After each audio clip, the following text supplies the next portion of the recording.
Hello friends, welcome and welcome back to my YouTube channel.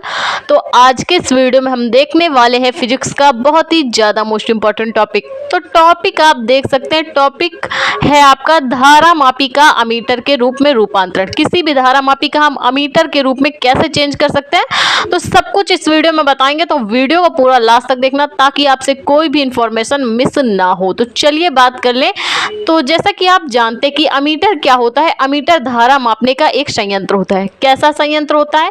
जिसके द्वारा हम कितनी भी उच्च कोटि की आपकी धारा हो, कितनी भी उच्च हो, ठीक, अमीटर के द्वारा हम किसी भी उच्च से उच्च धारा के मान को एम्पियर में, जो एम्पियर मात्रक होता है ना, धारा का मात्रक क्या होता है? एम्पियर, उसमें डायरेक्ट हम अमीटर के माध्यम से निकाल सकते हैं। जो आपका अमीटर होता है वो धारा के मान को डायरेक्ट एम्पियर में निकालता है, ठीक। तो बात करें, अमीटर धारा मापने का एक ऐसा यंत्र होता है जिसके द्वारा हम कितनी भी उच्च धारा हो तो उसका मान हम एम्पियर में, यानी कि जो धारा का मात्रक होता है उसको डायरेक्ट हम एम्पियर में निकाल सकते हैं। किसके द्वारा निकाल सकते हैं? अमीटर के द्वारा निकाल सकते हैं। तो चलिए बात कर ले फिगर की। तो इसमें हमने क्या किया है, दो प्रतिरोध लिए हैं। दो प्रतिरोध हमने श्रेणी क्रम में जोड़े हैं, साथ में उनके साथ हमने क्या जोड़ा है? अमीटर जोड़ा है, और एक लगाई है कुंजी और एक लगाया है सेल, ठीक। अब ये परिपथ चालू कैसे होगा?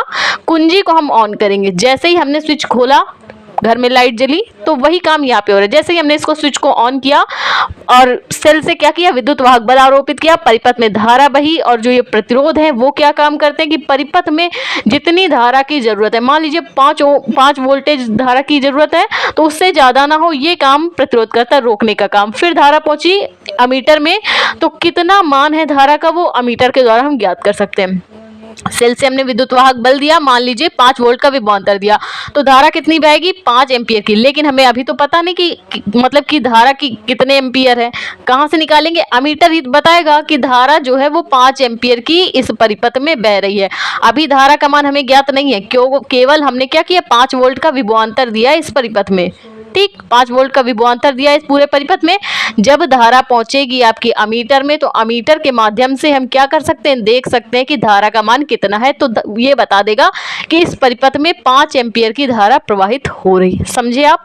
ठीक है। तो जैसे आपका कैलकुलेटर होता है, तो कैलकुलेटर में हम क्या कर सकते हैं, आसानी से कोई भी जोड़, घटाना, गुणा, भाग का मान आसानी से चेक कर सकते हैं। वही काम अमीटर में होता है कि परिपथ में हमने कितनी धारा प्रवाहित की है, अमीटर के द्वारा हम आसानी से चेक कर सकते हैं, ठीक।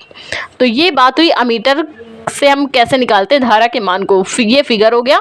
तो चलिए, जिनको रचना करनी है तो देख सकते हैं, जिनको नोट्स बनाने उनके लिए रचना भी है। यहाँ पे हमने क्या किया है, तो हमने बताया कि अमीटर क्या होता है। अमीटर भी एक धारा मापी होता है। अमीटर क्या होता है? एक धारा मापी ही है, ठीक, धारा को मापने का साधन, जिसे हम क्या करते हैं, फिगर में हमने क्या किया, मीटर को श्रेणी क्रम व्यवस्था में जोड़ा है। किस प्रकार श्रेणी क्रम व्यवस्था में जोड़ा है? दो प्रतिरोध लिए R1 R2 और उनके साथ लगाया अमीटर, जिसको श्रेणी क्रम में जोड़ा है। जब परिपथ में हम क्या करते हैं, धारा प्रवाहित करते हैं, तो अमीटर क्या काम करता है, धारा में हो रहे विक्षेप का मान ज्ञात कर लेता है।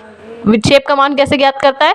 जैसे ही सेल से विद्युत वाहक बल देंगे, परिपथ में धारा बहेगी, और धारा कितने एम्पियर की है, उसमें कुछ विक्षेप तो नहीं हो रहा है कि धारा कम ज्यादा तो नहीं हो रही, उसके मान को हम अमीटर से आसानी से चेक कर लेते हैं, ठीक। तो रचना समझ में आई आपको कि हम क्या करते हैं, अमीटर द्वारा धारा के विक्षेप को आसानी से ज्ञात कर सकते हैं। तो चलिए बात कर ले क्रियाविधि की।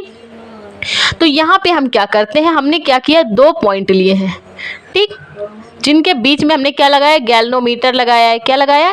A और B 2 पॉइंट है, जहां पे हमने क्या किया है भाई, इसमें क्या धारा कौन सी बह रही है, धारा IG बह रही है, ठीक। ये संट लगा है, बीच में क्या लगा है, संट लगा है।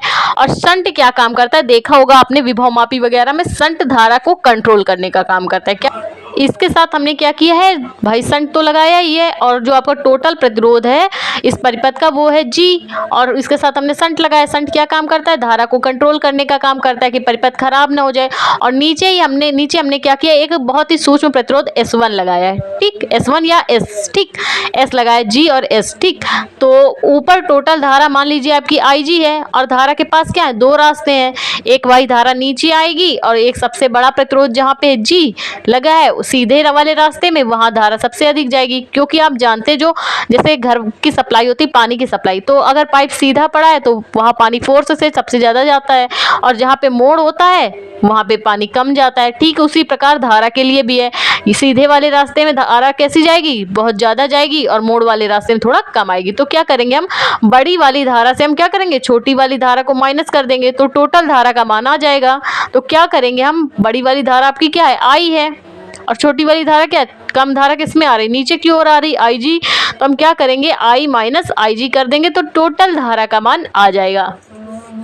ठीक, तो क्या करेंगे, आई माइनस आई जी, तो यहाँ से हम क्या करेंगे, टोटल धारा का मान आ जाएगा। तो एक बार फिर से फिगर देख लीजिए, ए और बी दो पॉइंट है जिसमें जो धारा बह रही है आपकी आई जी धारा जो आपके सीधे वाले रास्ते में आई जा रही है, नीचे वाले रास्ते में आई जी जा रही है। तो क्रिया विधि की बात करें तो क्या है कि माना कुंडली का प्रतिरोध जी है, माना क्या है, कुंडली का जो प्रतिरोध है भाई, जिसमें सबसे ज्यादा प्रतिरोध काम कर रहा है वो जी है। इसके साथ हमने क्या किया है, बहुत ही सूक्ष्म प्रतिरोध, कम प्रतिरोध लगाया है एस, ठीक, जिसको एक तार द्वारा संट के समांतर लगाया है भाई। जो आपका प्रतिरोध कुंडली का जी है उसके साथ हमने संट लगाया है। संट क्या काम करता है, धारा को कंट्रोल करने का काम करता है, और इस संट के जस्ट समांतर हमने क्या किया है, एक बहुत ही सूक्ष्म प्रतिरोध एस जोड़ा है। ठीक, तो अब हम क्या करेंगे, तब हम कुल धारा निकालेंगे। तो कुल धारा आपको पता था कि जब पूरी धारा अगर दो रास्तों में जा रही है तो बड़ी वाली धारा से छोटी वाली धारा को घटा देंगे तो क्या होगा, टोटल धारा का मान आ जाएगा। तो क्या हो गया, आई माइनस आई जी। तो अब हम क्या करेंगे, ये संट लगा है आपका, ठीक, इसके समांतर एक बहुत ही छोटा प्रतिरोध लगा है, ठीक, तो इनका जो विभव होगा, जो इनका विभवांतर होगा वो कैसा होगा, समान होगा। तो अब हम क्या करेंगे, ओम का नियम लगाएंगे। अब ओम के नियम की बात करें तो ओम का नियम क्या होता है, V is equal to I are.